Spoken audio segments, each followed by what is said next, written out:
Chapter 7 हमारा है the checkout and order process. जो नाम से ही पता चल रहा है, अब नेक्स्ट चैप्टर हमारा होता है शिपिंग एंड टैक्स पे। शिपिंग और टैक्स। अब अगर हम लोग कहें कि शिपिंग कॉस्ट हम कैसे कैलकुलेट करते हैं, discount, voucher and referral, chapter number 9। अब देखते हैं इसमें क्या है। चेकआउट चैप्टर पे फिर से आते हैं। चेकआउट में वही चीजें हैं, व्यू करते हैं हम लोग इंटर वाउचर को। अब आते हैं taking payment for order chapter. Taking payment के बारे में मैं बता चुका हूँ कि पेमेंट हम किस तरह ले सकते हैं। चैप्टर 12 है यूजर अकाउंट फीचर्स, यूजर के पास कौन कौन से फीचर हैं। चैप्टर 13 एडमिनिस्ट्रेशन साइड पे। अब एडमिनिस्ट्रेटर क्या कर सकता है, ये तो एक तो प्रोडक्ट्स को ऐड कर सकता है, कैटेगरी को ऐड कर सकता है, इनको अपडेट कर सकता है, डिलीट कर सकता है। चैप्टर 14 में सिंपल सी deploying, security and maintenance. Deploying क्या होता है कि हम चीजें प्रोवाइड कर देते हैं जी। अब आ गए चैप्टर 15 पे, marketing, SEO and customer retention.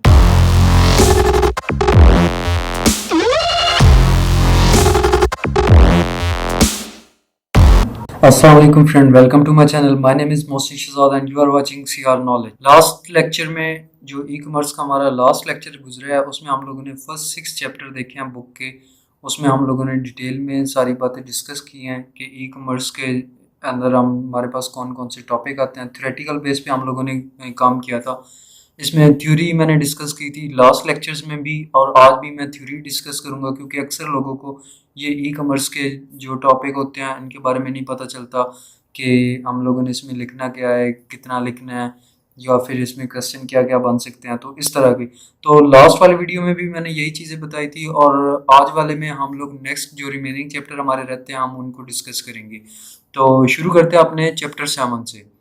Chapter 7 हमारा है the checkout and order process. जो नाम से ही पता चल रहा है कि हम लोग चेकआउट मीन कि हम लोग जो पेमेंट करते हैं वो, और उसके बाद ऑर्डर प्रोसेस, जो हमारा ऑर्डर होता है वो कैसे होता है उसके बारे में डिटेल में बात करेंगे। यहाँ पर अब बताया हुआ भी है कि हम लोग किन चीज़ों को ध्यान में रखेंगे। यहाँ पर सबसे पहले जो बात की जा रही है वो ये कि different process involve in the checkout and order process. Order में और चेकआउट में डिफरेंट प्रोसेसेस होते हैं, यानी कि एक सिंपल अल्फाज में मैं बताऊं तो डिफरेंट स्टेजेस होती हैं। तो उनको देखेंगे हम लोग। How a number of other e commerce website large and small deal with their checkout and order process. और ये बताएंगे कि हम लोग जो बड़ी वेबसाइट्स होती हैं या जो छोटी हैं वो किस तरह से डील करती हैं अपने चेकआउट और ऑर्डर प्रोसेस को लेके। और उसके बाद स्ट्रक्चर और चेकआउट एंड ऑर्डर प्रोसेसेस में हम लोग ये डिस्कस करेंगे। चलिए शुरू करते हैं। सबसे पहली बात यहाँ पर कि हमारे पास जो स्टेजेस हैं वो कौन सी हैं। जो हमारे एक ऊपर वाली लाइन पढ़े, we will establish a suitable order process of our own for our framework. हम अपना ऑर्डर प्रोसेस अपने फ्रेमवर्क के लिए बना सकते हैं। उसके अलावा इसकी जो स्टेजेस हैं या जो प्रोसेस है वो क्या है, हमारे पास दो ही चीज़ें आती हैं, एक होता है व्यू और एक होता है ऑथेंटिकेशन। व्यू में क्या चीज़ आनी चाहिए, देखिए वो वाउचर कोड को एंटर करेगा, ठीक है। जब वो वाउचर कोड को एंटर करेगा तो उसकी डिटेल सामने आ जाएगी, फिर वो शिपिंग मेथड को सिलेक्ट करेगा और उसके बाद वो उसको रिव्यू करेगा, कॉस्ट वगैरह को देखेगा वाउचर कोड के लिहाज से, बाकी सारे की वो मैनेज करेगा, ठीक है। अब इसकी एग्जांपल के तौर पे भी आप लोग ले सकते हो कि जैसे आप अपना रोल नंबर एंटर करते हो तभी आपको एक आपका रिजल्ट मिलता है ना। इसी तरह इधर भी वाउचर कोड एंटर करोगे और आपने जो ऑर्डर करना हुआ, जब करने का टाइम आएगा तब आपने शिपिंग मेथड सिलेक्ट करना है कि आप कौन सा मेथड चूज करना चाहते हो। इसके भी आगे टाइप्स आती हैं कि मतलब कितने टाइप के मेथड्स हैं शिपिंग, वो आगे हम डिस्कस करेंगे, लेकिन फिलहाल आप इतना ही समझिए। देखिए दो टास्क मैंने आपको बताए हैं, एक है व्यू द बास्केट और दूसरा है ऑथेंटिकेशन। व्यू में हम लोग वाउचर कोड एंटर करते हैं, उसके बाद शिपिंग मेथड सिलेक्ट करते हैं और अपना जो वो है कॉस्ट वगैरह को देखते हैं और वाउचर कोड को, वो बस। उसके बाद हमारे पास आ जाता है ऑथेंटिकेशन। ऑथेंटिकेशन में हम लोग या तो लॉग इन करवाते हैं या रजिस्टर करवाते हैं या फिर कुछ भी नहीं करवाते, वो पहले से ही लॉग इन होता है। अब इसका क्या मतलब है, देखें लॉग इन कब करेगा एक यूजर, जब एक हमारी वेबसाइट पे यूजर आता है तो उसको लॉग इन कब करना चाहिए। देखिए एक सिंपल सी हमारे पास वेबसाइट है शॉपिंग वाली, तो उसके लिए उसे क्या करना होगा, क्या उसको व्यू करने के लिए भी लॉगिन की ज़रूरत होगी? नहीं, तब तो ज़रूरत नहीं होगी उसको लॉगिन की। तो उसको लॉगिन की ज़रूरत कब होगी? उसको तब होगी जब वो कुछ चीज़ बाय करना चाहेगा। जैसे लेट्स सपोज आप किसी भी शॉपिंग वेबसाइट पे जाते हो, तब वो आप लोगों से रजिस्ट्रेशन नहीं मांगेगा। आप प्रोडक्ट को देखोगे, प्रोडक्ट को चूज करोगे, अगर आप लोगों को पसंद आई प्रोडक्ट तो आप उसको ऐड टू कार्ट कर सकते हो। जैसे ही आप ऐड टू कार्ट करोगे वो वहां पर जाती रहेगी। जब आप जाओगे ऑर्डर पे क्लिक करोगे, तब आपसे वो लॉगिन या रजिस्ट्रेशन मांगेगा। अगर तो आपके पास पहले से अकाउंट है तो आप सिंपल लॉगिन करना, ईमेल और पासवर्ड देके लॉगिन कर लेना। और अगर आपके पास पासवर्ड ही नहीं है, आई मीन टू से आपके पास अकाउंट ही नहीं है, आप रजिस्टर ही नहीं हो वहां पे, तो फिर क्या करोगे आप? तो फिर आपको रजिस्ट्रेशन करवानी होगी। जैसे कि एक इदारा है, एक कॉलेज कर लें, वहां पर आप पहले पढ़ नहीं रहे लेकिन आपने वहां पर एडमिशन लेना है, तो वहां पे आपको क्या करना होगा? अपनी पूरी डिटेल देनी होगी। लेकिन अगर आप वहां पर पहले से पढ़ रहे हो और आपने अपना रिजल्ट लेना है या अपने एग्जाम देने हैं, तो आप क्या करोगे? आप सिंपल जाओगे, अपना रोल नंबर बताओगे, क्लास बताओगे और अपना रिजल्ट ले सकते हो। या फिर अगर आपने एग्जाम में बैठना है तो आप क्या करोगे? सिंपल अपनी क्लास बताओगे और रोल नंबर बताओगे और उनको फी दोगे।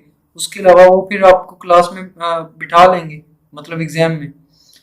अगर आप ये दोनों चीजें कर चुके हो, मतलब आपके पास लॉगिन, आप लॉगिन हो, रजिस्ट्रेशन की जरूरत नहीं है, तो फिर हमें किसी भी चीज की जरूरत नहीं है।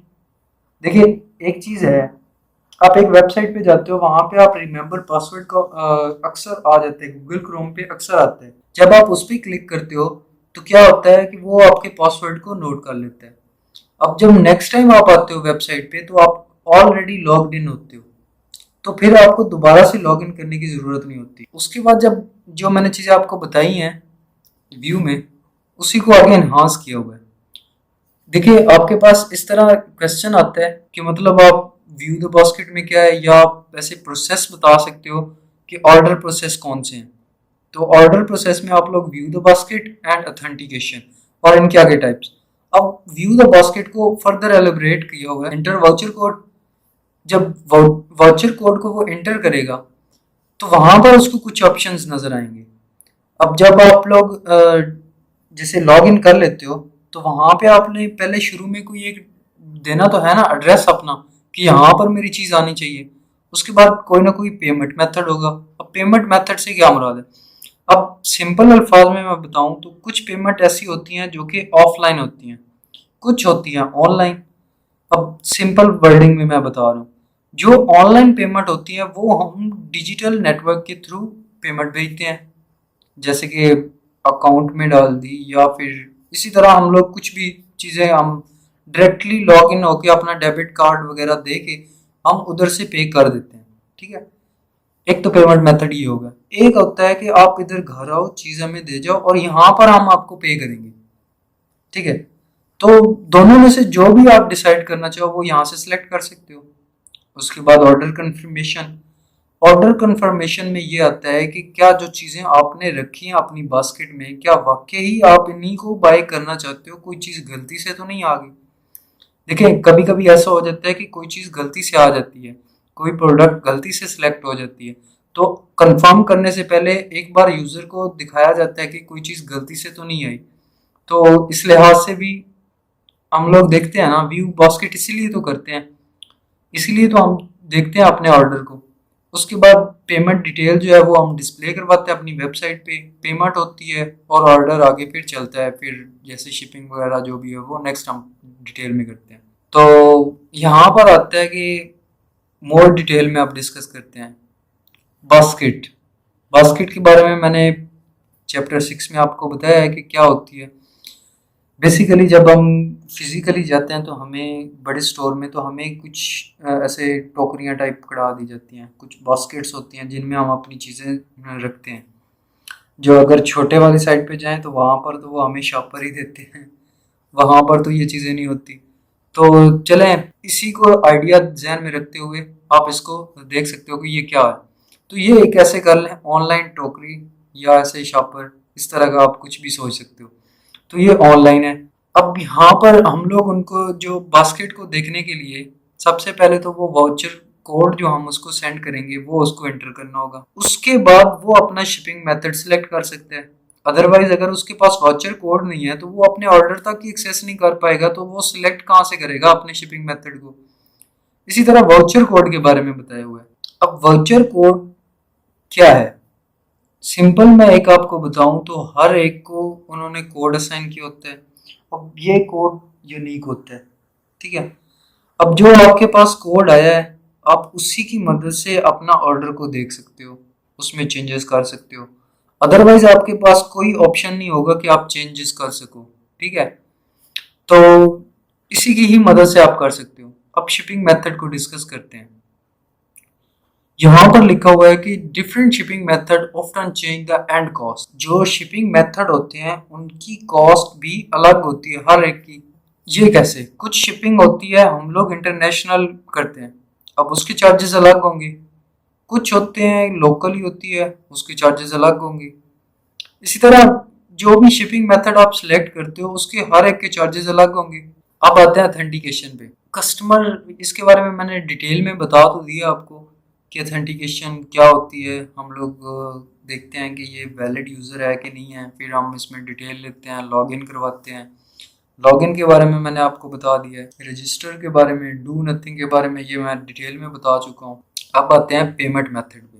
अब पेमेंट मेथड कितने टाइप के होते हैं ये तो अब हमारी वेबसाइट पे डिपेंड करता है कि हम कौन सा मेथड चूज करते हैं, ठीक है।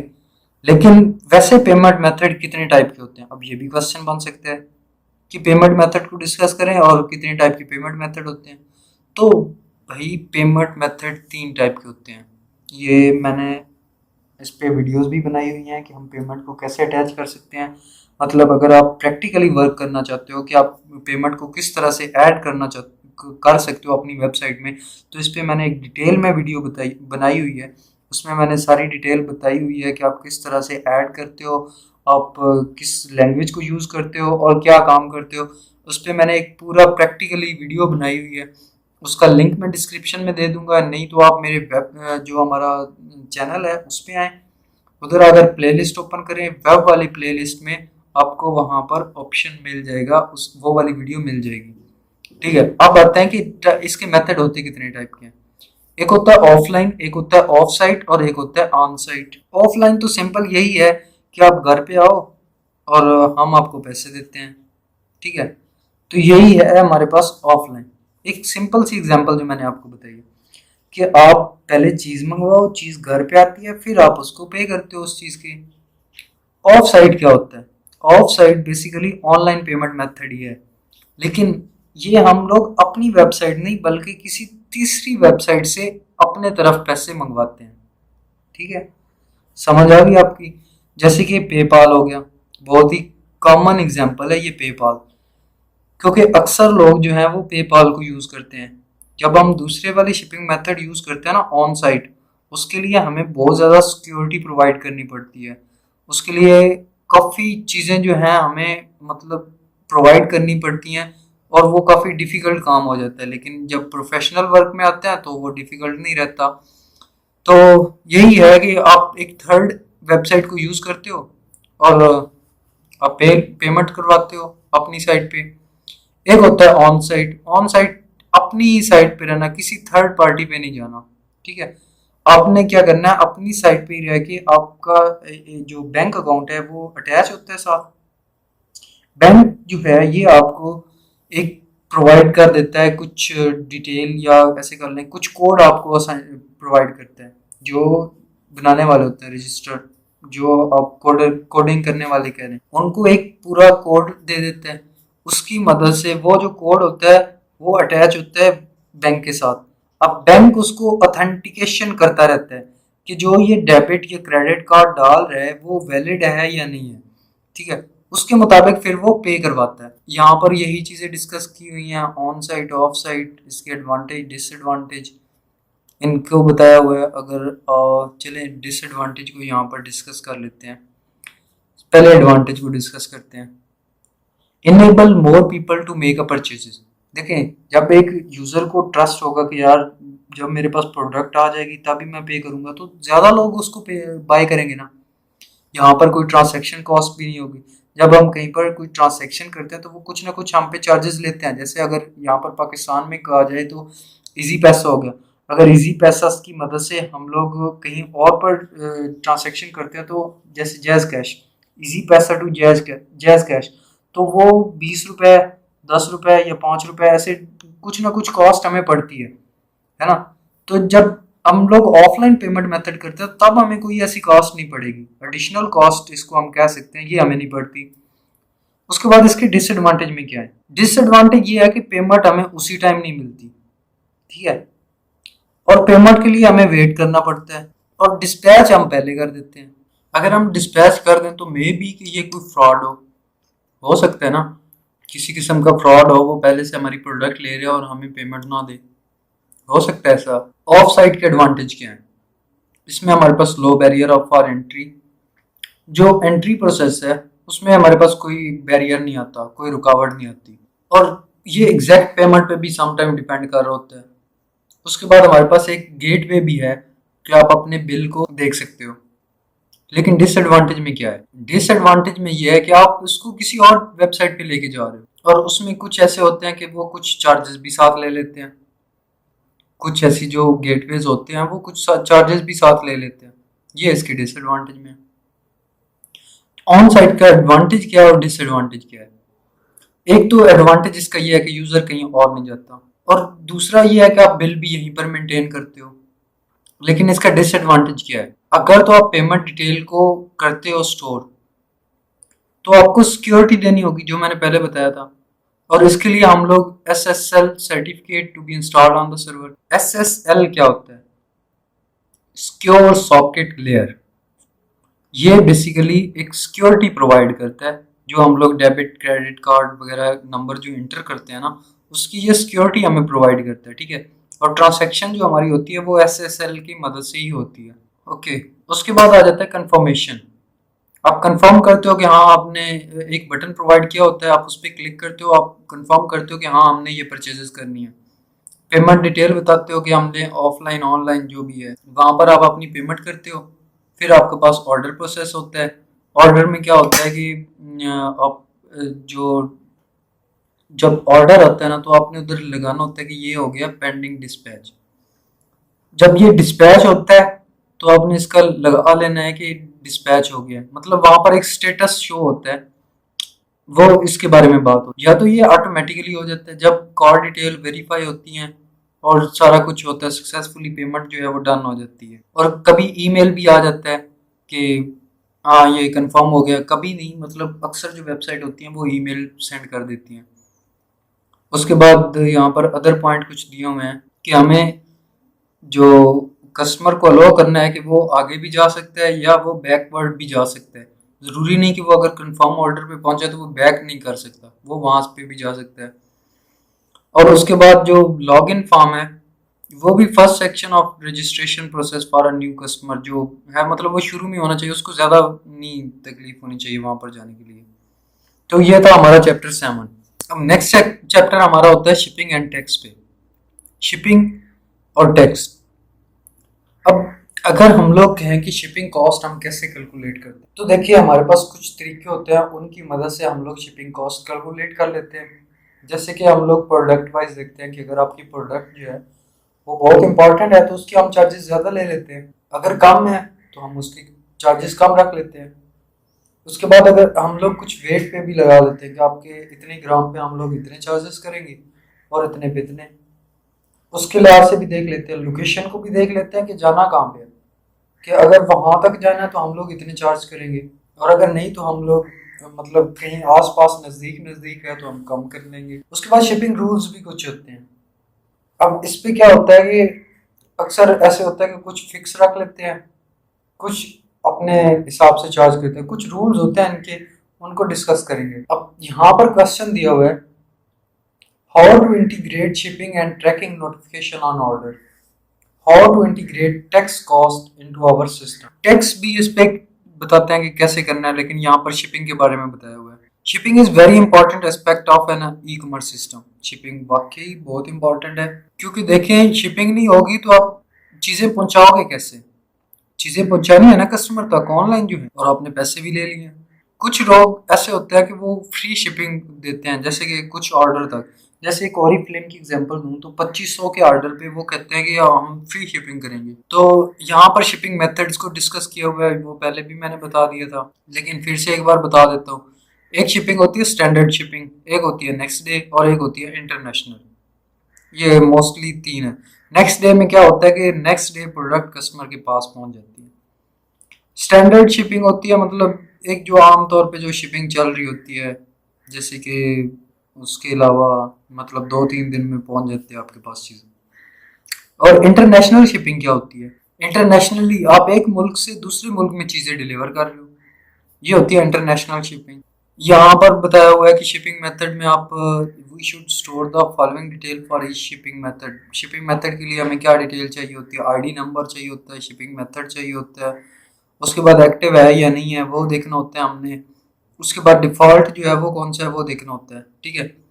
तो ये चीज़ें हमें ज़रूरत होती है स्टोर करने के लिए। अब कॉस्ट को साथ एसोसिएट करते हैं। कॉस्ट को कैलकुलेट करने का क्या मतलब कैसे हम लोग करते हैं कॉस्ट को कैलकुलेट, इसके बारे में यहाँ पर बताया हुआ है कि we could associate a cost to each product for each shopping method we have in our store. We could associate cost for each shipping method to range of weight, हम वेट के हिसाब से कर लेते हैं, एंड इधर charge the customer based on the weight based shipping cost for each product combined. Combine करके उन सब का वेट निकाल के या फिर अलग अलग से हम किसी भी तरीके से उनका वेट निकाल के हम इस तरह से कॉस्ट ऐड कर सकते हैं, या फिर हम डिलीवरी एड्रेस देखते हैं कि उसकी लोकेशन कितनी है वहां पर, इस तरह से वही डिस्कस है वेट बेस प्रोडक्ट बेस, इन्हीं चीज़ों को डिस्कस किया हुआ है। और यहाँ पर आप इंटरनेशनल जो शिपिंग है उसको डिस्कस किया हुआ है। सिंपल थ्योरी बेस ही है, इसमें कोई चीज़ नहीं है और नहीं। ये स्टेट में एक है, उसके बाद आउटसाइड ऑफ स्टेट अगर हम लोग करना चाहें तो उसके लिए क्या है, अगर हम लोग इंटरनेशनली करना चाहें तो क्या होता है, could be broke down per content continent if we wanted without imposing on the customer too much, ठीक है। मतलब ये मुख्तलिफ जगह पर मुख्तलिफ हम लोग लगा सकते हैं, ठीक है। प्रोडक्ट बेस्ड शिपिंग फिर से वही चीज़, प्रोडक्ट की आईडी चाहिए, शिपिंग मेथड चाहिए और कॉस्ट चाहिए। वेट बेस पे उसके हम लोगों को आईडी वेट और ये चीज़ें चाहिए। उसके अलावा लोकेशन पे अगर हम लोग देखना चाहें तो वहाँ पर यहाँ पर एक रेड लाइन में दिया हुआ है, और some courier cap their shipping cost for dispatches or we may wish to offer incentives such as free shipping on certain order। इसके बारे में मैं पहले बता चुका हूँ। उसके बाद यहाँ पर शिपिंग रूल है। रूल में क्या होता है, एक रूल का नाम है, उसके बाद उसके साथ मेथड के साथ एसोसिएट किया जाता है the order of the rule. So if more than one rule were applicable they would be applied in order the type of match to perform either against total product cost or the shipping cost। ये चीज़ है rule क्या होते हैं, मतलब मैंने बता दिया कि अगर आप इतना ऑर्डर प्लेस करते हो तो हम लोग आपको फ्री शिपिंग देंगे। वही चीज़ फिर से इधर डिस्कस की हुई है। और कैप्ड शिपिंग क्या होती है? कैप्ड शिपिंग क्या है कि आप एक फिक्स अमाउंट कर देते हो कि हाँ भाई आप जहाँ पर भी पहुँचाना चाहो, चाहे नज़दीक है चाहे दूर है, हम फिक्स ही रेट लेंगे। जैसे कर लें 200 रुपया, चाहे आप जहाँ पर भी चीज़ पहुँचाओ हम आपसे 200 रुपया लेंगे। और उसके लिए हमें क्या क्या चीज़ें चाहिए? नेम, मैक्स नेम मतलब मैक्सिमम शिपिंग कॉस्ट इतनी होगी, ऑर्डर इतना, उसके बाद उसकी अमाउंट हम लोग इतनी रख लेते हैं, उसके बाद ग्रेटर देन और रूल ऑफ अमाउंट, ये चीज़ें लिख के बस खत्म। ट्रैकिंग में क्या है कि आपको एक कोड जो है वो असाइन हो जाता है, या फिर आप बार कोड की मदद से भी देख सकते हो, लेकिन मोस्टली आपके पास एक कोड आ जाता है, उसकी मदद से आप देख सकते हो कि आपकी प्रोडक्ट कहाँ पर पहुंची है। आप ट्रैक कर सकते हो और देख सकते हो कि वहां से निकली है कि नहीं निकली, अगर निकल आई है तो कहाँ तक पहुंची है और आपके पास कब तक पहुंच जाएगी, इस तरह के आप देख सकते हो। टैक्स के बारे में यहाँ पर आता है। टैक्स अक्सर प्रोडक्ट के साथ लगा होता है, या फिर अलग से कैलकुलेट करके रखा होता है, या फिर लोकेशन बेस वो टैक्स को कैलकुलेट करते हैं। सिंपल यही 3 मेथड है, उन्हीं को फर्दर उन्होंने एलेबरेट किया हुआ है। उसके बाद ये एंड हो गया। अब चलते हैं नेक्स्ट चैप्टर पे, discount voucher and referral, chapter number 9। अब देखते हैं इसमें क्या है। सबसे पहले हम डिस्कस करेंगे डिस्काउंट को, फिर वाउचर्स को एंड देन रेफरल पे। With the shipping and tax issues taken into account the next logical step is discount codes. as these need to be entered at the shipping basket stage.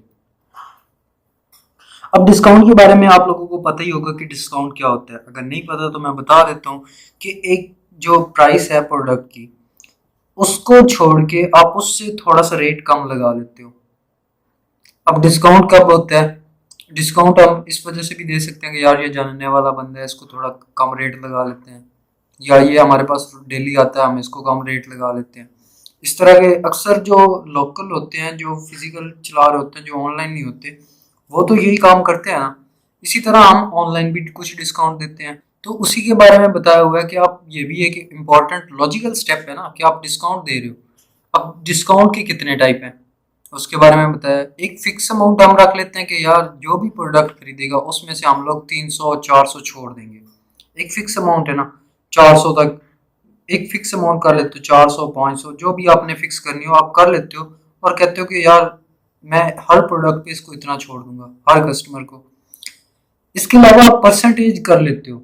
अक्सर आपने देखा होगा कि cell लगी हुई है, 30% of, 50% of, 20% of, इस तरह की सेल्स लगी होती हैं। तो क्या है, वो परसेंटेज के हिसाब से कर रहे होते हैं। उसके बाद आप दे देते हो कि यार हम ना, कभी कभी ऐसा होता है कि कहते हैं कि फ्री में चीज़ें दे देंगे। कुछ चीज़ें ऐसी होती हैं कि शिपिंग कॉस्ट अल्टर्ड इधर टू फ्री और टू अ लोअर अमाउंट, बहुत ज़्यादा कम अमाउंट में रखते हैं या फिर फ्री रख लेते हैं, या फिर प्रोडक्ट बेस्ड डिस्काउंट भी रख लेते हैं कि आप ये वाली प्रोडक्ट खरीदोगे तब हम इतना डिस्काउंट इसमें दे देंगे। Discount code data. When storing discount codes in the framework, we need to store and account for the voucher code itself. हमें सबसे पहले वाउचर कोड को देखना होगा, और उसके अलावा whether the voucher code is active, क्या ये एक्टिव है या नहीं है, और उसके अलावा हम ये देखेंगे कि इसको डिस्काउंट कितना दिया हुआ है। ठीक है, एग्जाम्पल के तौर पे जैसे $10 या 5 जो भी है परचेज पे डिस्काउंट दिया हुआ है, वो उसके हिसाब से हम लोग देख लेंगे। यहाँ पर टाइप ऑफ डिस्काउंट के बारे में मैं ऑलरेडी आपको बता चुका हूँ कि परसेंटेज होता है, फिक्स्ड अमाउंट होता है, या फिर फिक्स सेट ऑफ शिपिंग होता है। मतलब शिपिंग पे भी आप लोग कर लेते हो कि यार शिपिंग पे भी हम लोग इतना डिस्काउंट इनको दे देंगे। अब डिस्काउंट कोड फंक्शनैलिटी क्या है? The functionality of discount code can be encapsulated into a single function. This function should be called when the basket is loaded and updated. The function need to check to see if the customer has entered a voucher code with their order. If they have, it must look up the voucher code to see if it exists or doesn't exist. If the voucher code exists, it check to see if the code has expired and is still able to be used. Simple सी बात इधर दी हुई है कि आप code enter करते हो, देखते हो कि यूज हो सकता है या नहीं, पुराना तो नहीं हो गया। अगर तो देख लें हो सकता है, मे बी, अगर हो सकता है तो फिर आपने डिस्काउंट देखना है, और अगर नहीं हो सकता तो फिर तो वैसे ही बात खत्म होगी। उसके बाद reducing the number of codes available. Our feature we added to the database structure for our discount code was the ability to limit the number of times a voucher code could be used. हम यहाँ पर बताते हैं कि कितने time तक voucher code use हो सकते हैं, 2 बार, 3 बार, 1 बार, इसके अलावा नहीं। तो यही चीज़ इधर बताई हुई है। उसके बाद यहाँ पर डिस्काउंट कोड को उसी तरह एक्सप्लेन किया हुआ है। और रिक्वायरमेंट एडिशनल फंक्शनैलिटी, हमें एडिशनल फंक्शनैलिटी अगर हम लोग लगाना चाहे तो क्या होता है कि आप ऑटोमेटिकली जनरेट कर लो। अगर वाउचर कोड जो है दोबारा से उसको जनरेट ना करना पड़े, बल्कि वो खुद ब खुद जनरेट करके दे दे। ठीक है, ऑटोमेटिकली अगर होगा तो उसको जो टाइम होगा वो काफ़ी बच जाएगा। अगर रेफरल हो, रेफरल देखें, हमारे पास ना अक्सर गवर्नमेंट जॉब्स के बारे में कहा जाता है कि आप सिफारिशें चलती हैं। इसी तरह यहाँ पर भी यही काम है कि आपके पास कोई रेफरल है। रेफरल से क्या मुराद है कि आप जो लॉयल कस्टमर होते हैं उनको आप कोई ना कोई रिवार्ड देते हो। रिवार्ड से मुराद के जो आपके कस्टमर डेली बेस के होते हैं या रेगुलर कर लें, जो रेगुलर आपके कस्टमर होते हैं उनको आप कुछ प्राइस जो है वो कम कर देते हो, इस वजह से कि यार ये हर बार हमारे पास आते हैं चीज़ें बाय करने के लिए, तो इस वजह से। तो ये होता है रेफरल। अब चलते हैं नेक्स्ट पे, चेकआउट चैप्टर पे फिर से आते हैं। चेकआउट में वही चीज़ें हैं, व्यू करते हैं हम लोग, इंटर वाउचर कोड वगैरह वगैरह, और log in, register, do nothing, यही चीज़ें हमने इधर बतानी है, और कुछ भी नहीं है इस चैप्टर में।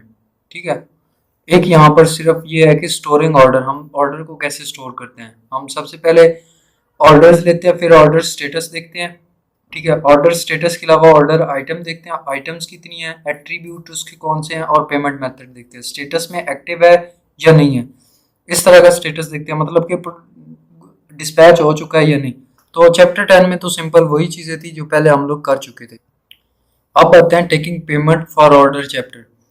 टेकिंग पेमेंट के बारे में मैं बता चुका हूँ कि पेमेंट हम किस तरह ले सकते हैं और पेमेंट के तरीके कौन से हैं, लेकिन फिर से हम लोग डिस्कस करेंगे कि हम लोग पेमेंट किस तरह ले सकते हैं। सबसे पहले ऑनलाइन पेमेंट पे बात होगी, लेकिन ऑफ साइट वाले पेमेंट पेपाल की मदद से, जो कि हम लोग एक इसकी एग्जांपल है उसको लेके चलेंगे। ठीक है। तो पेपाल में हम लोग कैसे पेमेंट करते हैं, सबसे पहले तो इस तरह आता है कि डिटेल लेते हैं हम लोग पेपाल में। ये एक डेफिनेशन दी हुई है, वो आप लोग कर लीजिएगा खुद ब खुद ही। और यहाँ पर इसका बेनिफिट दिया हुआ है, वो ये है कि यहाँ पर हमारे जो कॉस्ट है वो कम पड़ती है हमें, और उसके अलावा सिंपल स्टैंडर्ड पेमेंट सिस्टम है वेबसाइट इंटीग्रेशन के लिए, और मोस्टली लोग ये यूज़ करते हैं। यहाँ पर पेमेंट बटन में क्या एक फॉर्म हमें मिला होता है और उसके साथ एक बटन होता है, उसमें जो नेसेसरी डिटेल हमने डालनी होती है वो डालते हैं और अपने बटन पे क्लिक करते हैं, उसकी मदद से फिर हम लोग अब आगे उसको पे कर सकते हैं। ठीक है। अब यहाँ पर बताया हुआ कि उसके साथ कुछ ऑब्जेक्ट होते हैं जो कि फिर रिक्वायर्ड होते हैं बटन को वर्क करने के लिए। फिर हमारे पास एक टेम्पलेट होता है जिसमें हम लोग वो चीज़ें शो करवाते हैं, डिस्प्ले करवाते हैं, और इस तरह से यहाँ पर बताया हुआ है। ये आपने खुद से देख लेना, मैं आपको सिंपल सिंपल से जो कंसेप्ट है वो देता जा रहा हूँ। यहाँ पर हमारे पास processing payment to update the order, इसमें हमारे पास दो चीज़ें होनी चाहिए, दो पेज तो लाजमी होने चाहिए, एक थैंक यू पेज और एक cancel page. Thank you page तब होना चाहिए जब सक्सेसफुली वो अपना पेमेंट भी कर चुका हो और ऑर्डर भी उसका कंफर्म हो जाए, तब आ जाना चाहिए थैंक यू पेज। लेकिन अगर किसी वजह से यूज़र जो है उसका माइंड चेंज हो गया है और वो कैंसिल करना चाहता है, तो उसको एक इजाज़त होनी चाहिए कि वो कैंसिल कर सके।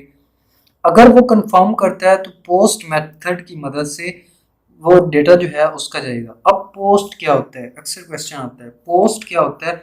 ये एक मेथड है जो कि सिक्योर वे में हमारे डेटा को ले जाता है। एक हमारे पास गेट मेथड होता है। गेट में क्या होता है, गेट में जो हमारा डेटा होता है वो ऊपर जो बार होती है हमारी उसमें नजर आ रहा होता है। ठीक है। लेकिन जो हमारा पोस्ट मेथड है उसमें ये चीजें नजर नहीं आ रही होती। अब दूसरा एक हमारे पास जो बता चुका हूँ मैं ऑलरेडी कि डायरेक्ट लोग पेमेंट कैसे करते हैं, क्रेडिट कार्ड डेबिट कार्ड से। उसके बाद ये स्टोरिंग डिटेल में सिंपल यही है। अब चलते हैं चैप्टर 12 पे। चैप्टर 12 है यूजर अकाउंट फीचर्स। यूजर के पास कौन कौन से फीचर हैं, वो सिंपल व्यू कर सकता है, सर्च कर सकता है और ऑर्डर को प्लेस कर सकता है या पेमेंट कर सकता है, यही चीजें हैं ना। अब यहाँ पर आया है कि दो प्राइमरी एरियाज होते हैं हमारे पास, एक यूजर साइट होता है, एक एडमिनिस्ट्रेशन साइट होती है। ठीक है। अब यूजर साइट पे क्या क्या चीजें आ जाती हैं, इसके बारे में मैं बता चुका हूँ कि यूजर साइट में आप लोग एक तो व्यू कर सकते हो, सर्च कर सकते हो प्रोडक्ट को, उसके बाद ऑर्डर प्लेस कर सकते हो या फिर आप पेमेंट कर सकते हो। ये यूजर साइट पे शो होनी चाहिए। इसके आगे डिस्कस करते हैं। यहाँ पर यही चीज़ इधर इन्होंने लिखी हुई है कि यूजर जो है वो चेंजेस को जो डिटेल है उसको चेंज कर सके। कुछ ऐसे भी जैसे कि पासवर्ड को चेंज करना या अपने डिलीवरी एड्रेस को चेंज करना। अगर वो पासवर्ड चेंज करना चाहे तो उसको ये फंक्शनैलिटी भी होनी चाहिए कि वो अपना पासवर्ड चेंज कर सके। जैसे कि फेसबुक है, वो हमें फंक्शनैलिटी प्रोवाइड करता है कि आप अपना पासवर्ड चेंज कर सकते हो, या अगर आप भूल गए हो तो आप उसको रीसेट कर सकते हो, है ना। अब ये फंक्शनैलिटी तो हमें फेसबुक प्रोवाइड करता है, लेकिन वो तो कोई हमारे पास ई कमर्स ऐप नहीं है ना, ना ही वो कोई ई कमर्स साइट है। तो हम लोग क्या करते हैं, एक किसी ई कमर्स साइट पे हम ये फंक्शनैलिटी ऐड कर सकते हैं। उसके बाद यही चीज़ें यहाँ पर दिया हुआ है कि आप करंट पासवर्ड लो, न्यू पासवर्ड लो, उसको दोबारा से करवाओ और वैलिडेट करवा के उनको प्रोवाइड कर दो। उसके बाद डिलीवरी एड्रेस भी चेंज करवा सकते हो। देखो ये हमारे लिए बहुत ज़रूरी है, क्यों, क्योंकि जब भी वो प्रोडक्ट को डिलीवर करवाना चाहेगा, कस्टमर प्लेस ऑर्डर करेगा तो प्रोडक्ट कहाँ पे जाएगी, उसकी डिलीवरी एड्रेस पे। लेकिन अगर डिलीवरी एड्रेस अपडेट ही नहीं होगा, अगर डिलीवरी एड्रेस अपडेटेड नहीं होगा, पुराने वाले पे वो चीज़ें जाएंगी। जब पुराने वाले पे जाएंगी तो मे भी कस्टमर को वो चीज़ें ना मिले। तो इस वजह से अपडेट डिलीवरी एड्रेस में भी करवाना लाजमी है। उसके बाद यहाँ पर आ जाता है व्यूइंग द ऑर्डर। उसमें क्या है कि वो अपनी जो उसने किया होता है ऑर्डर को, उसको एक लिस्ट मिल जाती है और उधर से वो देख सकता है। ठीक है। और ऑर्डर की वो स्पेसिफिक डेट भी देख सकता है, डिटेल भी देख सकता है कि मैंने मतलब ऑर्डर को कितनी आइटम का ऑर्डर किया था, किस डेट को किया था, इसका शिपिंग मेथड क्या था और पेमेंट मेथड क्या था। इस तरह की चीज़ें भी देख सकता है। यही चीज़ें यहाँ पर डिस्कस की हुई हैं। और कैंसिलिंग ऑर्डर में मैं बता चुका हूँ कि कैंसिल कर सकता है, लेकिन इससे एक नुकसान ये होगा कि आपके पास सेल नहीं होगी, लेकिन एक फ़ायदा हो सकता है, मे बी हो जाए कि उसका आप पे ट्रस्ट बन जाए कि हाँ यार ये कैंसिल भी करवाया जा सकता है यहाँ पर, और वो मे बी नेक्स्ट टाइम फिर से आपकी तरफ विजिट करना चाहे आपकी साइट पे। ठीक है। उसके बाद ऑर्डर मॉडल एडिशन, यहाँ पर कंट्रोलर कोड, ये उन्हीं के बारे में बताया हुआ है कि रिटर्न हैंडलिंग क्या होता है, प्रोडक्ट रिकमेंडेशन क्या होता है। रिटर्न हैंडलिंग में ये है कि जो उसने कैंसिल कर दिया आप उसको रिटर्न कर दो, पेमेंट रिटर्न कर दो। प्रोडक्ट रिकमेंडेशन में तो ये है कि आप उसको रिकमेंड करोगे, हाँ भाई ये प्रोडक्ट भी है, आप ये भी ले सकते हो, ये भी ले सकते हो। जैसे कि आप किसी परफ्यूम या किसी भी शॉप पे जाते हो प्रोडक्ट लेने, और आपकी चीज़ आपको नहीं मिलती, तो वो आपको कहेंगे कि हाँ ये वाला चीज़ जो है ये भी उसी के साथ मिलता जुलता है, तो आप वो बाय कर सकते हो। इस तरह की कुछ रिकमेंडेशन करते हैं ना, तो ये चीज़ें आप कुछ डिस्काउंट दे के भी कर सकते हो। उसके बाद बता सकते हो कि ये चीज़ हमारे पास आ गई है। चैप्टर 13 एडमिनिस्ट्रेशन साइड पे।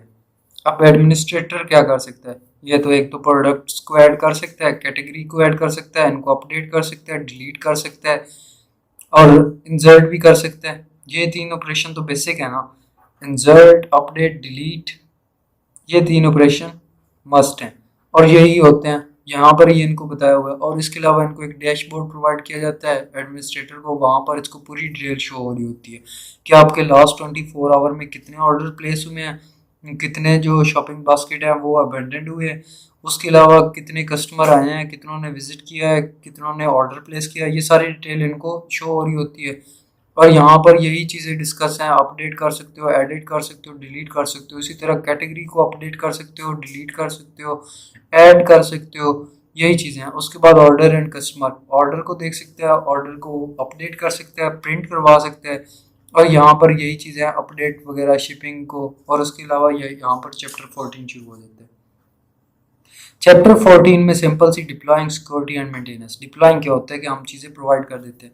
यहाँ पर देखें, डिप्लॉइंग अ साइट, हम साइट को डिप्लॉय करते हैं to a production environment generally involve the following step. हमारे पास एक तो डोमेन नेम होना चाहिए और रजिस्टर हो, उसके बाद होस्टिंग अकाउंट हो, उसके बाद हमारे पास सर्वर डोमेन हो, और उसके बाद जो होस्टिंग अकाउंट है वो डेटाबेस जो है उसकी, उस होस्टिंग अकाउंट पे डेटाबेस क्रिएट होनी चाहिए। ठीक है।